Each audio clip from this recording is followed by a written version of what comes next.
quiero retomar algunas cosas que dije sobre el reino de Dios en las estadísticas para redondear y después seguimos con Mateo. Eh, Fíjense que lo que estamos haciendo es una parte descriptiva acerca de lo que los evangelios dicen sobre este tema. Si nosotros tuviéramos a alguno de los apóstoles acá, alguno de los discípulos, dirían, qué interesante cómo descubren lo que nosotros quisimos hacer, pero lo más importante es háganlo, vívanlo, ¿no es cierto? Entonces, no hay que perderse de lo que es realmente importante. Efectivamente, hacer teología, entenderlo, descubrir, es fascinante. Pero si uno se queda en eso, perdió el punto. Lo más importante de todo esto es llegar a vivirlo, creerlo tan profundamente que uno dice, yo soy parte de esto y estas revelaciones, estos énfasis de los evangelistas me ayudan a comprenderlo de una manera más total, pero finalmente lo importante es que lo viva. ¿De acuerdo? El énfasis de Mateo que vimos en estas estadísticas, con sus 38 veces, este énfasis que vamos a ir viendo a continuación, tiene este enfoque en que se está cumpliendo lo anunciado en el Antiguo Testamento, pero de una manera misteriosa. Y esa manera misteriosa es la que es revelada a los discípulos. Pero no es revelada a los discípulos simplemente porque Dios quiere escondérselo al resto del mundo, sino porque hay un rechazo sistemático al rey. Ese es el problema que enfrenta Mateo. Entonces él va a hablar de esta forma misteriosa y nos va a decir que hay un ya y un todavía no, y que en ese todavía no es el juicio, en el todavía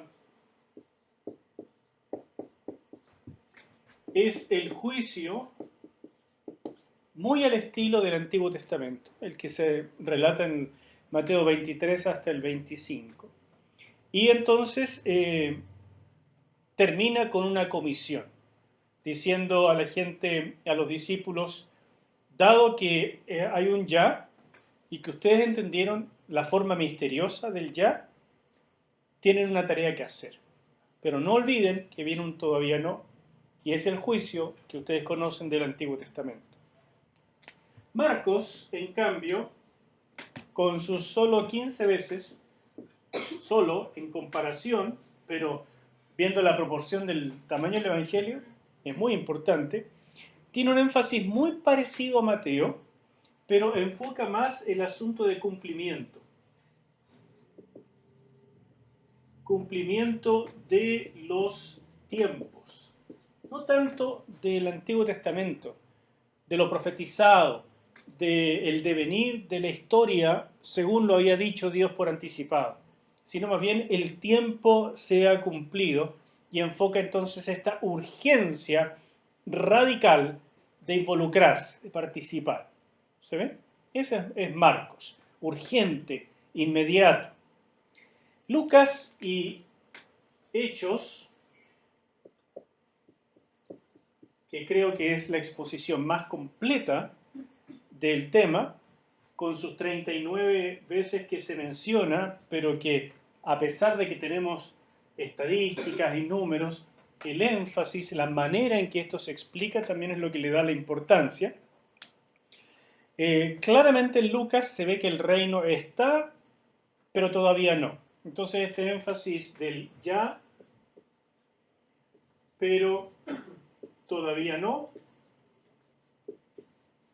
que lo vemos en todos los evangelios, en realidad en Lucas es explicado de una manera muy particular, y Lucas es el único que agrega este versículo, Lucas 21,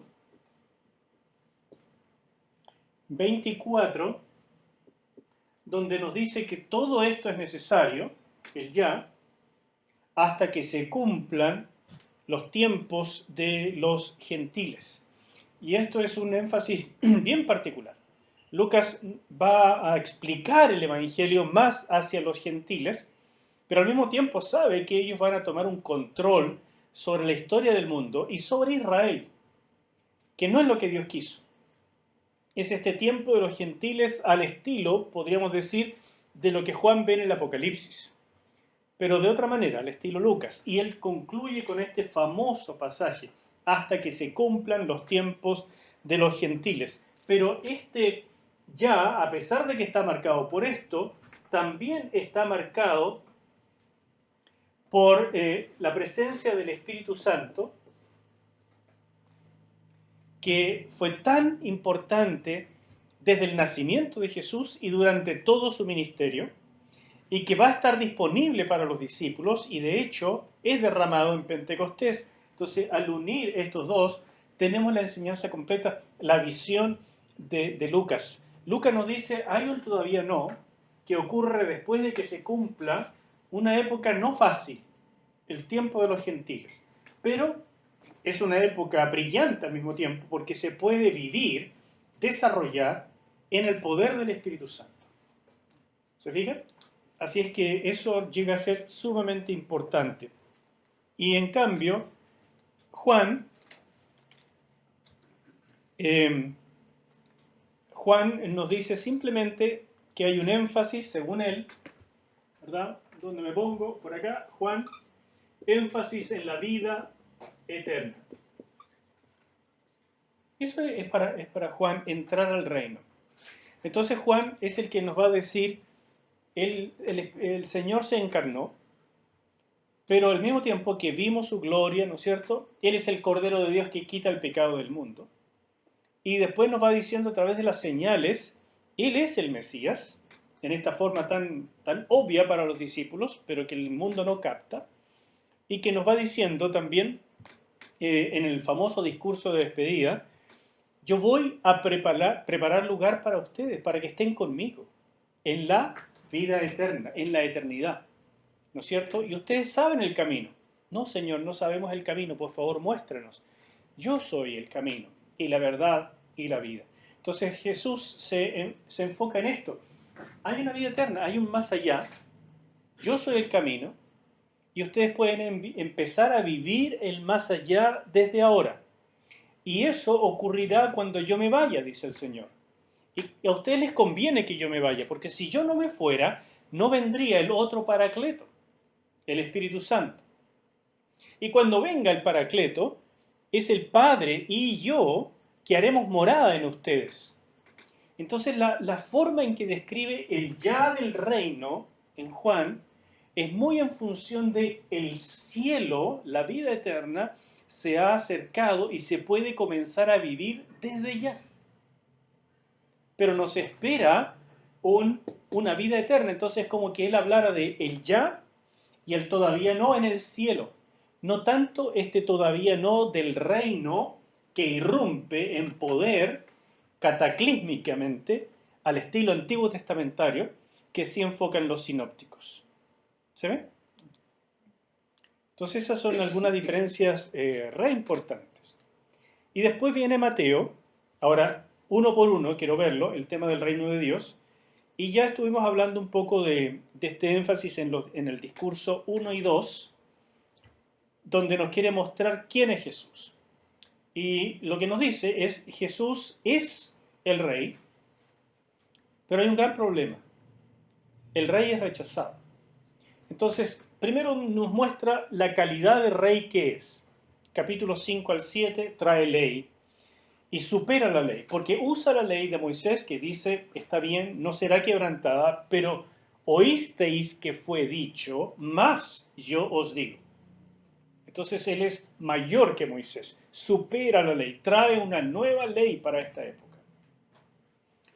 Y después demuestra su autoridad, capítulos 8 al 10, donde es señal tras señal tras señal, y entonces, o milagro tras milagro, y entonces los discípulos, al leer esto, tenían que sacar la conclusión que los discípulos presenciales sacaron cuando estaban con él. Porque ellos se preguntaban, ¿quién es este que habla de esta manera? Habla con tanta autoridad, no como los escribas y fariseos. ¿Pero tendrá esa autoridad? Una cosa es hablar así, pero ¿tendrá esa autoridad? Entonces Mateo programáticamente, en los capítulos 8 al 10, sobre todo 8 y 9, describe esa autoridad a través de señales y prodigios. Y por tanto, en el capítulo 10 desemboca en el segundo discurso, donde nos va a hablar de la radicalidad de ser discípulo.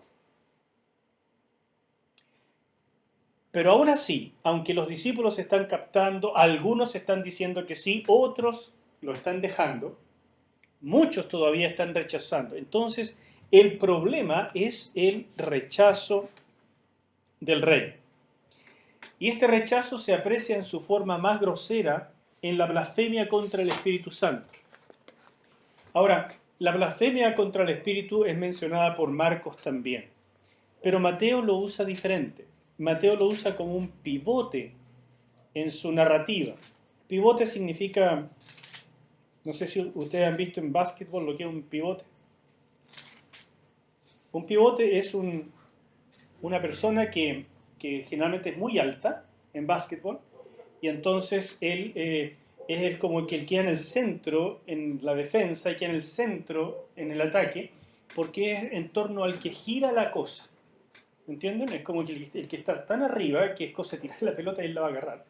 Y él que la distribuye, queda como en el centro y todo pasa un poco por él.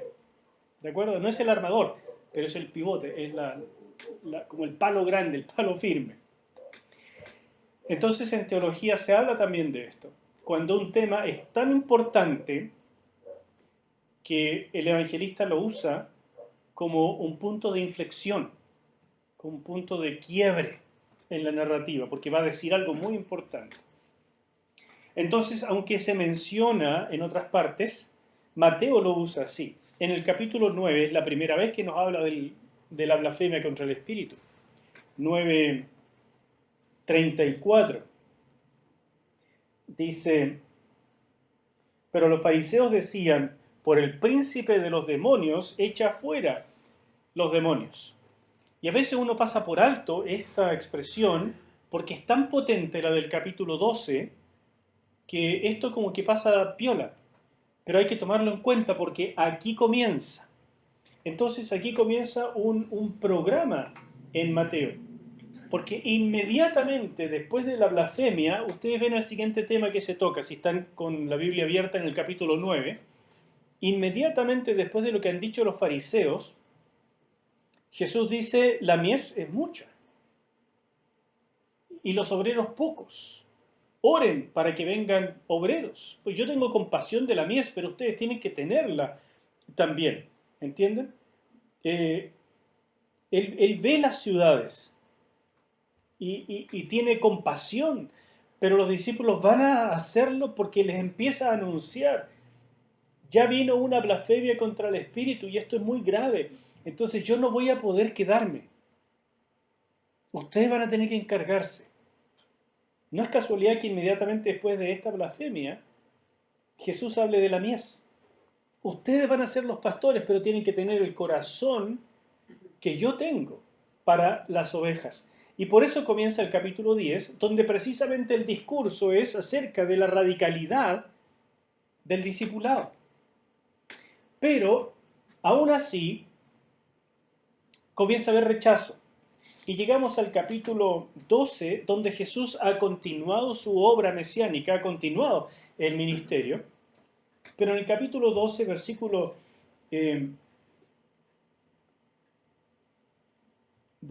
24, mas los fariseos al oírlo decían, este no echa fuera los demonios, sino por Belcebú, príncipe de los demonios. Ustedes se dan cuenta que es casi lo mismo que en el capítulo 9, pero aquí ya Jesús reaccionó diferente. Aquí es como que lo encontró el colmo y dijo, esto ya no puede ser más. Y les quiero mostrar 7 episodios que ocurren después de esto, que les van a mostrar cómo Mateo hiló el programa, porque va a haber un traspaso de Jesús a los discípulos y Jesús, como es rechazado, no va a completar el reino. A ver, hermanos, esto es súper notable. Desde la perspectiva de los evangelistas y de todos los escritores, él ya y él todavía no tenía por qué estar separado. podría haber ocurrido todo de inmediato. Pero el hecho de que hay una separación que todavía nosotros estamos viviendo, que es larguísima, tiene que ver con esto, que el rey fue rechazado. ¿Se fijan? Entonces, comienza diciendo, increpándolos con mucha, mucha dureza. Es el primero de estos eventos. Déjenme marcárselos porque realmente creo que son notables. ¿Qué es lo que pasa en Mateo con el rechazo del Mesías? En primer lugar, después de la blasfemia, ¿no es cierto?, que ocurre en el capítulo 9, pero sobre todo la del capítulo 12, que es la más potente, aquí comienza a anunciar que va a haber un cambio, pero en el 12 ya hay un marcado hilo de lo que va a pasar. Y lo primero es que Jesús reacciona violentamente.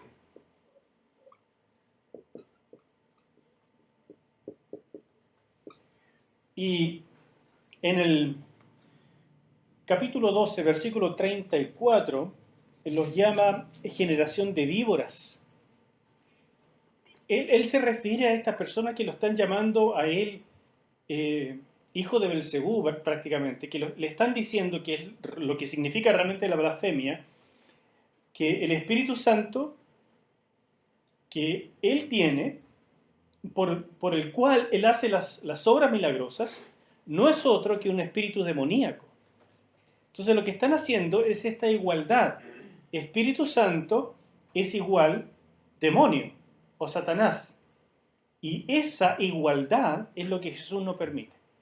Entonces él dice, pueden decir cosas terribles de mí, del Hijo del Hombre, pero del Espíritu Santo, ustedes, un pueblo que tiene tradición en las cosas de Dios, que saben lo que está anunciado por los profetas y que ven lo que estoy haciendo y que mis obras testifican de quién soy. Ustedes que digan que el espíritu que me impulsa es Satanás, es un insulto directo a toda la Trinidad. No lo dice así, pero es un insulto directo al Padre y a su espíritu.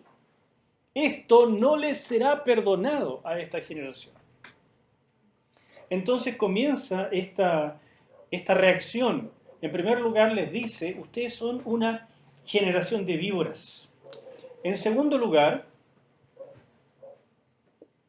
esto si ustedes quieren notar, va del versículo 25 al 37.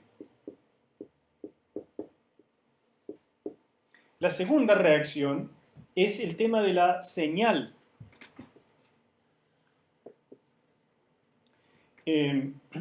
Versículos 38 al 42.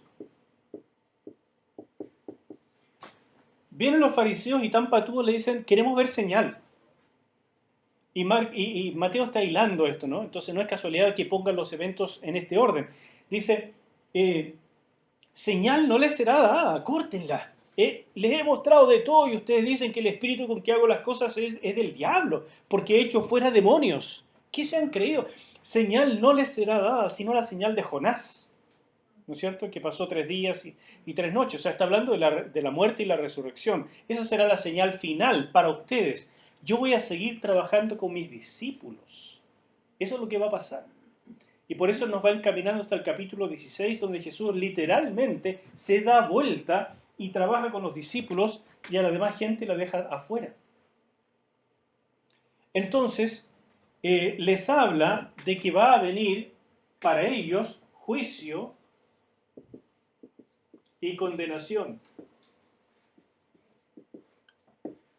12, 41 y 42 sobre todo. 42, que está dentro de este pasaje, ¿se fijan? Es la conclusión. ¿Quieren enseñar? Olvídense. Después de eso, la tercera cosa, y recuerden que los evangelistas están hilando con propósito, no están puestas las cosas hacia el lote, las colocan a propósito. Fíjese que el siguiente tema es el espíritu inmundo que vuelve. Ese pasaje que es del capítulo 12, 43 a 45, evidentemente se usa mucho en términos de liberación para decir que es muy importante cuando uno hace una liberación que la persona reciba al Señor para que su vida sea llena del Espíritu Santo, porque si no, el Espíritu puede volver. Y es cierto, eso es una enseñanza cierta, pero es secundaria, porque el contexto está hablando de esto, de este rechazo. Entonces el espíritu inmundo va a volver a esta generación que está rechazando al rey y que está pidiéndole señal torpemente sin ver todo lo que se ha hecho. Entonces cuando el rey sea quitado, el espíritu inmundo que se ha apoderado de la nación volverá y el estado postrer será peor. Esa es la interpretación de este pasaje, realmente en el contexto.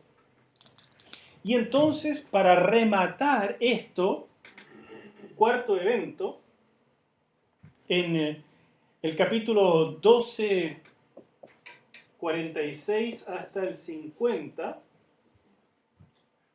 viene la madre y los hermanos, ¿no es cierto? Hermanos y hermanas, y quieren ver a Jesús. Y le mandan a decir, Señor, por favor cuéntale a Jesús que vinimos a verle. Y entonces alguien va y le dice, tu madre y tus hermanos están afuera y quieren verte. Y Jesús, en medio de esta controversia, dice, ¿quién es mi madre y quiénes son mis hermanos?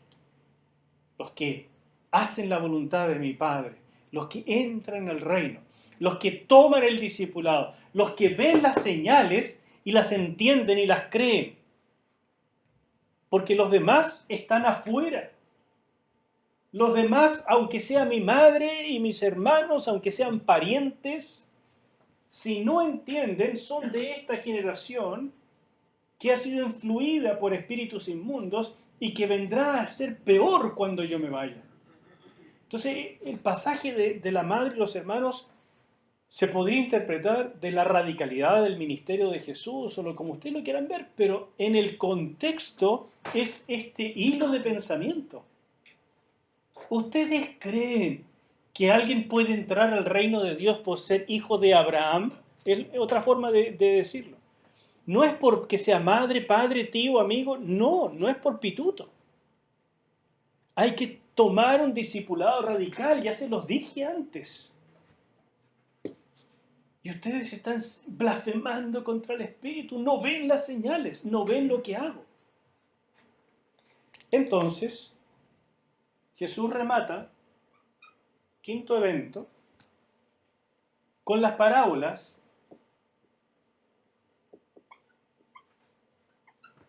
del capítulo 13. Este es el tercer discurso de Mateo y es muy importante porque responde a la pregunta, ¿qué pasará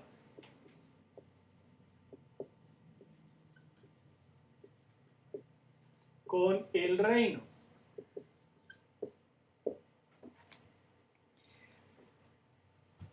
Ha ocurrido la blasfemia. Jesús les dice, reacciona violentamente y les dice, ustedes quieren enseñar, no entienden nada. Les dice, el espíritu inmundo va a volver y va a adueñarse de ustedes y van a quedar peor de cómo estaban, por no entender quién es al que están rechazando. Les he mostrado de todo y hacen esta blasfemia. No sé, casi yo puedo ver a Jesús, pero rojo de rabia con esta situación. No les será perdonada esto que ustedes están haciendo. Entonces él está diciendo, el rey no va a estar más. Y casi leyendo el pensamiento de las personas, y entonces el reino que hemos venido predicando, que tú has venido predicando, ¿qué pasará con el reino? Entonces Jesús hila una enseñanza a través de parábolas. Y nos empieza a decir el propósito de las parábolas. Es para que los demás, oyendo, no entiendan. Pero para ustedes es la revelación del misterio, de la manera en que el reino va a quedar. Porque, les digo, el rey ha sido rechazado y tendrá que irse. No que esto fuera nuevo en el programa de Dios, porque el Señor sabe que se requiere este sacrificio del Mesías, pero de buena fe el Mesías venía diciendo, el reino se ha acercado, arrepiéntanse, crean, y vamos a andar súper bien. Pero es rechazado. Sexto evento es un pasaje muy, muy clave en Mateo 13:53.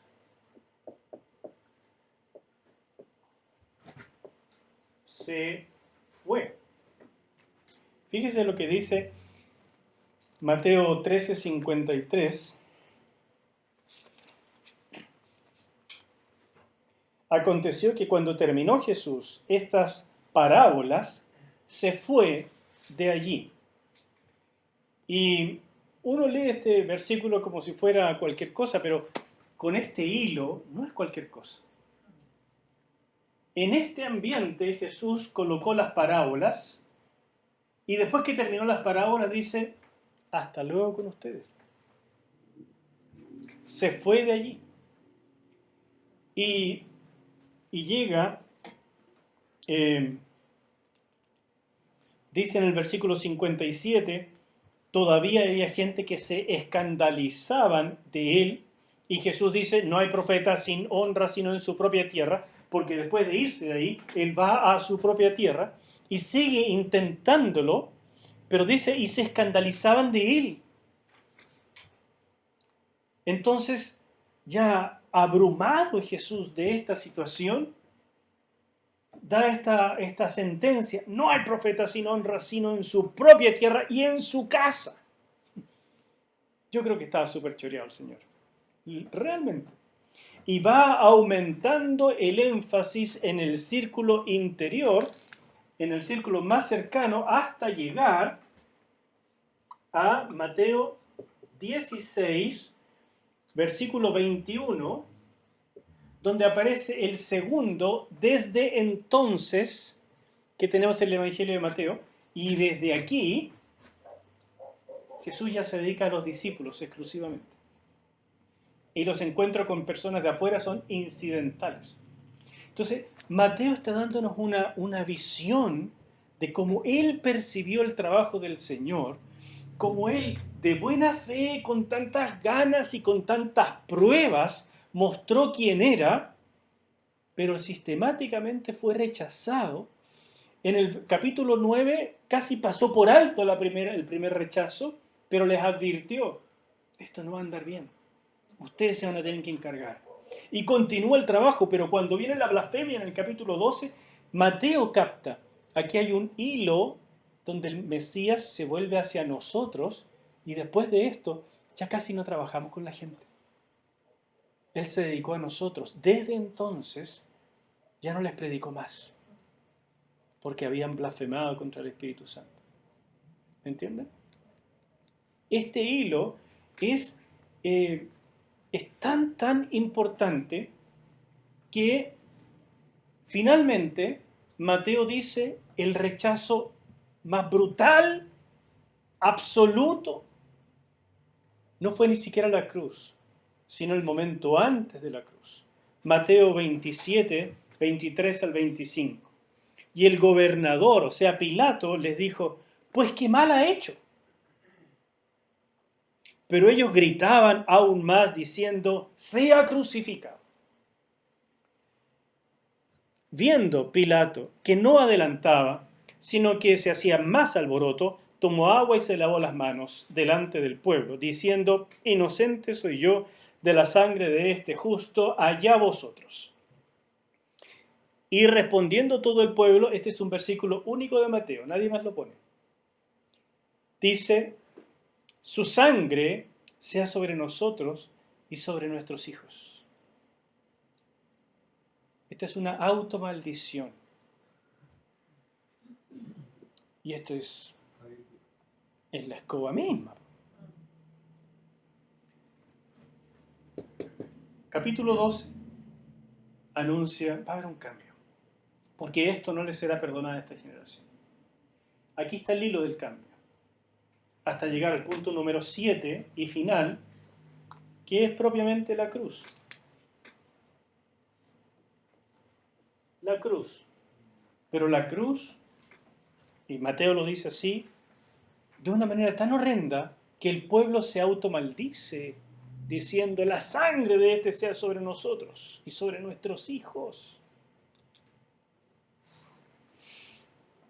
Bueno, quise mostrarles este hilo porque así funcionan los evangelios en realidad. Tienen estos énfasis tan especiales que si uno cree que los pasajes están ahí como por casualidad y entonces uno agarra un pasaje que le gusta y ese pasaje lo empieza a hilar, a hacer una exégesis para predicar porque tiene una enseñanza linda, pero no capta esto. En realidad no capta el pensamiento del autor. Y para mi gusto esto es lo más precioso de todo. Después podemos sacar enseñanzas maravillosas aplicables para nosotros en el presente. Pero viendo esto, podemos sentir el corazón del Señor y la manera en que Mateo lo vio como testigo presencial. ¿Se ve? ¿Alguna duda? ¿Vamos bien? Entonces, si seguimos con nuestro hilo, vienen los discursos 3 al 5 que tienen el objetivo de explicar qué pasará con el reino. Recuerden, discursos 1 y 2, ¿quién es Jesús? Es el rey, conclusión rotunda, pero el rey es rechazado. Les hago este hilo. Pero vienen los discursos 3 al 5, que pretenden decir los tres discursos, ¿qué pasará con el reino? El discurso número 3 es el famoso discurso de las parábolas. Ya lo mencioné, pero tiene este énfasis tan especial, Mateo 13, 10 al 14. Entonces, acercándose los discípulos, dijeron, ¿por qué les hablas en parábolas? Y Mateo aprovecha de decirles, versículo 11, respondiendo les dijo, porque a vosotros os es dado saber los misterios del reino de los cielos. A vosotros os es dado. Ustedes van a cachar algo que la gente no va a entender, porque ya es tarde. Siempre recuerden que Mateo hace algo muy especial con las parábolas. Nadie junta tantas parábolas en un solo capítulo. El capítulo paralelo de Marcos, Marcos 4, solo tiene 3 parábolas. Mateo coloca cualquier cantidad juntas y son todas parábolas que dicen ¿a qué compararé el reino de los cielos? Y la parábola explica un ambiente, una forma, algo del reino. Entonces es un capítulo, es un discurso programático para decir cómo va a ser la forma del ya del reino. Y le va a decir, es gente sembrando, pero buena y mala tierra. Va a decir, es como una semilla de mostaza que comienza chica, pero después es un árbol maravilloso. Va a decir, es como los que siembran, pero sale trigo junto con cizaña. Pero no hay que cegar todavía, porque lamentablemente en este tiempo permanecen juntos. Es como un tesoro escondido. Pero el que lo capta, da todo lo que tiene por adquirirlo. Y si no me cacharon, es también como una perla de gran precio. Mismo esquema. Entonces, Jesús nos está hablando del reino, de su forma presente. El que lo cacha, el que lo entiende, ese logra entrar. Pero dice, a ustedes es dado saber los misterios, a los de afuera no, para que se cumpla lo que profetizó Isaías, versículo 14. De manera que se cumpla en ellos la profecía de Isaías que dijo, de oídos oiréis y no entenderéis, y viendo veréis y no percibiréis, etc. ¿Se fijan? Entonces, está haciendo algo con mucho propósito el Señor, y Mateo nuevamente lo captó. Después viene el discurso número 4, en el capítulo 18. Noten que ya es después del capítulo 16, es un capítulo muy importante este. Es un capítulo de quiebre. Ya no más con la gente, es para los discípulos. Entonces, a los discípulos en el capítulo 18, Él les va a hablar del liderazgo del reino. ¿Cómo ser líder en el reino? ¿Quién es el mayor? ¿Cómo ser grande en el reino de Dios? Entonces, Mateo 18, por ejemplo, en los primeros 4 versículos, que es como se abre este tema, en aquel tiempo los discípulos vinieron a Jesús diciendo, ¿quién es el mayor en el reino de los cielos? Y llamando Jesús a un niño, mire que no les contestó, sino que les dio una ilustración. Llamando el Señor a un niño, lo puso en medio de ellos y dijo, de cierto os digo, que si no os volvéis y os hacéis como niños, no entraréis en el reino de los cielos. Así que cualquiera que se humille como este niño, es el mayor en el reino de los cielos. Entonces, hermanos, yo les recuerdo una cosa. Esto es una escuela ministerial. En esta clase, en este curso, estamos enfocando el conocimiento de los evangelios. Pero si eso no lo estamos aplicando, no se transforma en una escuela ministerial. Miren lo que el Señor está haciendo. Primer discurso, Sermón del Monte, nos dice, este soy yo, el que les dice lo que hay que hacer. El núcleo del sermón está al final del capítulo 5 cuando le dice, ¿y vosotros qué hacéis de más? Porque también los gentiles saludan a sus amigos. También los publicanos y los pecadores hacen el bien a los que les caen bien, a los amigos, a los parientes. Pero ustedes, ¿qué hacen de más? Si quieren ser perfectos como mi Padre, son los que tienen que hacer mucho más, la milla extra. El que se queda con el mínimo, el que se queda simplemente con lo legal, no es apto para el reino. Entonces, ocurre todo lo que ya vimos. Y en el capítulo 10 dice, para ser auténticamente del reino, no se olviden, hay que ser radical, porque la cosa se viene dura. Ustedes ya están percibiendo el rechazo. Hay mucho rechazo. Y el reino se va a poder quedar. Pero continúa, el capítulo 12, la blasfemia. Entonces Jesús empieza a concentrar en los suyos. Y llega el capítulo 18 y le hacen esta pregunta. Porque ellos están pensando en términos del mundo. Tú eres el rey, nosotros tendremos algún tipo de gobierno, ¿no es cierto? Primer ministro, segundo ministro, cuarto ministro, qué sé yo. Y Jesús les da esta ilustración. Y Jesús nos está hablando a nosotros. ¿Qué significa ser un ministro de Dios en el reino de Dios? ¿Qué significa ser un embajador del reino aquí? Si no hemos aprendido lo anterior, no estamos cachando. Es radicalidad, es poder, es autoridad y es este liderazgo. Como el más pequeño, como el que sirve. Lucas, y aquí me voy a permitir hacer un paralelo, Lucas es el que más provecho le saca a esta situación.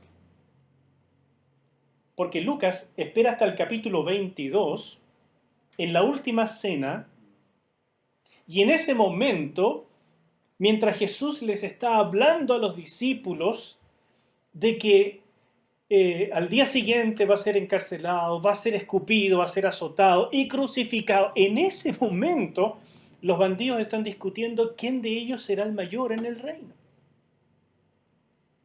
Y cuando Jesús le anuncia a Pedro en el capítulo 22 que Pedro lo va a negar,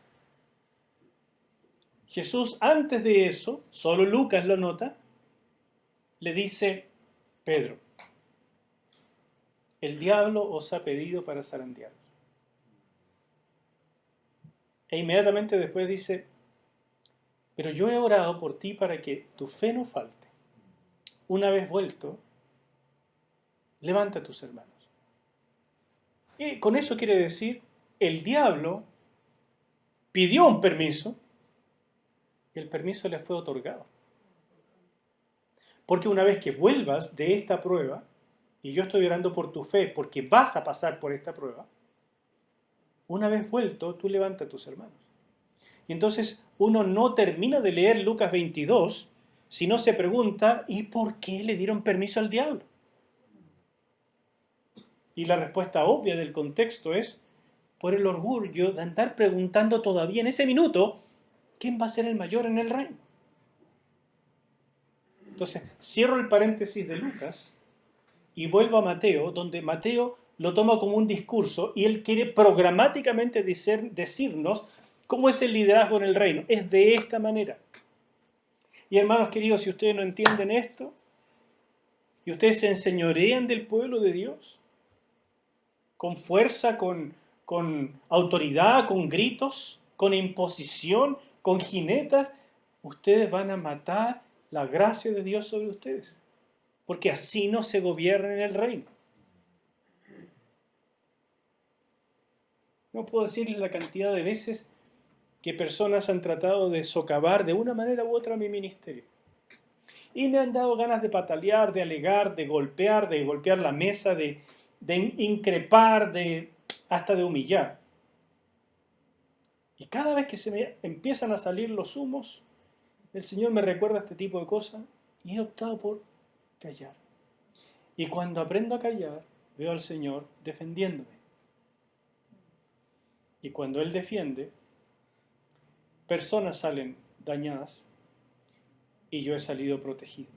No porque sea perfecto, sino porque tengo un llamado y mientras me mantenga en ese llamado, soy intocable. ¿Me explico? Si yo salgo de esa protección, soy como cualquier persona. Pero mientras me mantenga en el ministerio que me fue dado y en la pureza necesaria, choquen contra eso y van a salir perdiendo. Mateo quiere dar este énfasis tan especial.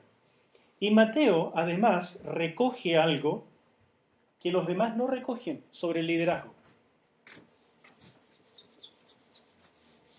Yo me imagino que ustedes están, ojalá, anotando, si no,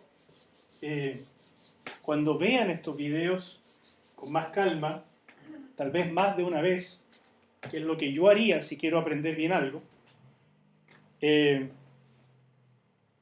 ustedes deberían estar anotando esto también en su Biblia, haciendo estas flechas de conexiones y disfrutando de la revelación del Espíritu Santo para que ustedes puedan ver cómo la Biblia empieza a hablar de estas conexiones y cómo va diciéndonos el camino que escogió cada evangelista. Y en esta descripción del liderazgo que hace Mateo en el discurso 4, él es el único que nos habla primero en Mateo 16, 19, y después en el mismísimo discurso, en el 18, 18, nos habla de las llaves del reino. Primero se lo da a Pedro, se lo dice a Pedro después de la confesión. Tú cachaste la cosa, Pedro. Pero en el capítulo 18 se lo dice a todos. Yo les doy autoridad, las llaves del reino, para que ustedes abran y será abierto, cierran y será cerrado. Ustedes tienen la autoridad de remitir pecados o de retenerlos. Solo dimensionen el nivel de autoridad que es eso. Nosotros podemos hablar en representación de Dios y decir, eres perdonado. O decir, tu pecado permanece sobre ti. Hay que tener mucho discernimiento, mucha paz y mucho coraje y humildad para llegar a usar esas palabras. Pero es la autoridad que le fue delegada primero a Pedro y a todos los discípulos. Esa es la autoridad del líder en el reino. Siempre que se mantenga como un niño en ese nivel de humildad. Súper notable. Y termino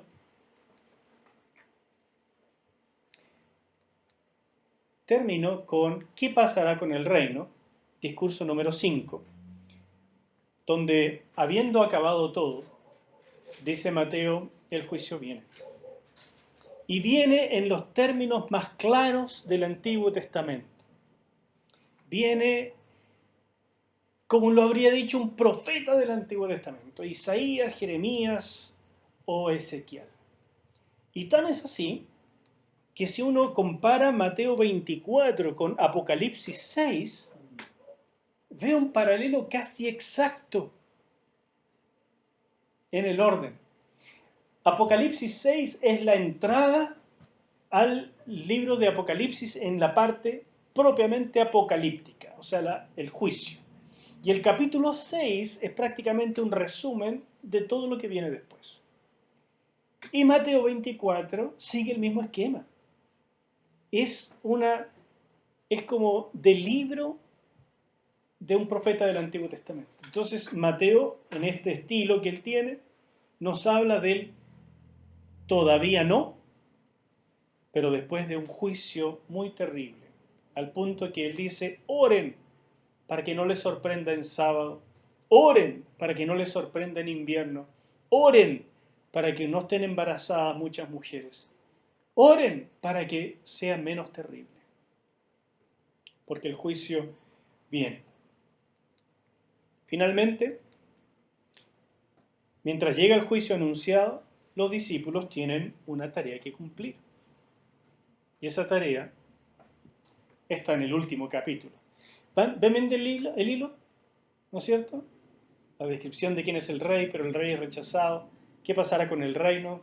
Todo. El juicio viene, el último discurso. No hay vuelta que darle. Pero ustedes tienen una tarea que cumplir en el ya. Y esa tarea, que todos conocemos en la Gran Comisión, yo les pido que ahora, leyéndola, con todo lo que vimos, le perciban el sabor que tuvo para los discípulos justo después de la resurrección. Y cuando le vieron, le adoraron, pero algunos dudaban.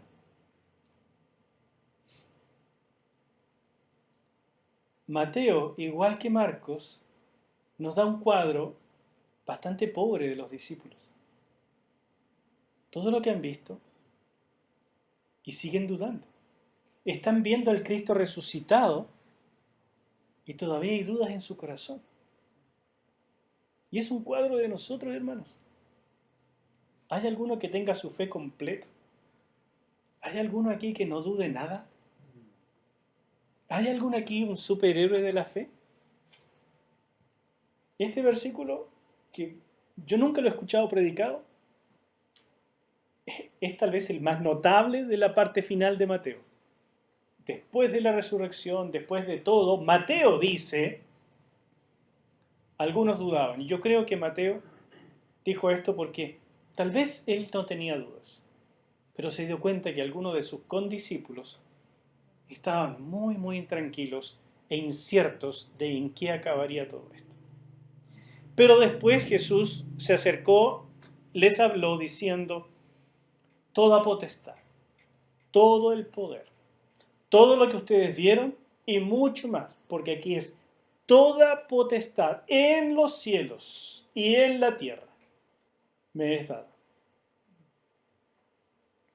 Si ustedes sospecharon quién era yo, ahora sepan que sí es cierto. Pero ahora me ven resucitado, todo el poder. Así es que id, vayan, hagan discípulos. Prediquen el evangelio del reino, pero hagan discípulos. Yo no esperaría acá el final de Marcos. Es un final muy discutido, pero no quiero meterme en eso ahora.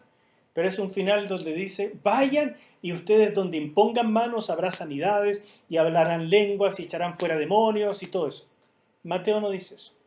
Mateo dice, vayan, hagan discípulos, hagan que lo demuestren públicamente, porque él está hablando principalmente a judíos y va a ser un despegarse de las raíces. Bautícenlos en el nombre del Padre, el Hijo y el Espíritu Santo, enseñándoles, para mí este es lo más importante de todo, y enseñándoles que guarden todas las cosas que os he mandado. Y cuenten con mi ayuda porque yo estoy con ustedes todos los días hasta el fin. Enseñándoles que guarden todas las cosas que yo les he mandado, que yo les he enseñado.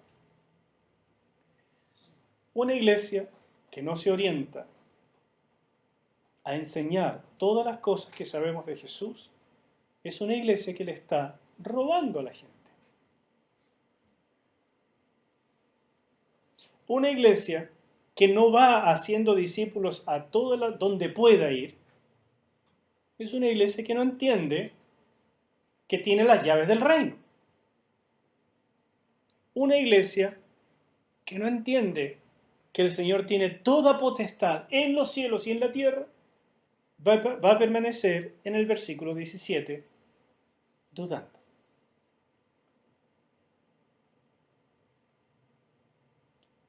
Así termina Mateo. Y aunque les he mandado artículos sobre el reino de Dios, en la teología de los evangelios se habla sobre el reino de Dios, y espero que los lean y saquen muchas conclusiones. He sacado de cada evangelio lo que considero más notable, para hacerles percibir lo que Jesús venía predicando y que los discípulos tenían que asimilar, empezar ellos mismos a vivir, y que creo que lo hicieron, porque lo han transmitido no solamente por escrito, sino por el fruto que dieron en aquella época. Hermanos míos, somos herederos de algo extraordinario.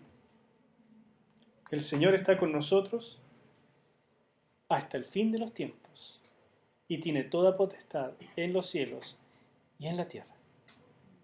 Hay que puro hacer la pega. Él está con nosotros. Amén. Que el Señor les bendiga y nos vemos el próximo miércoles.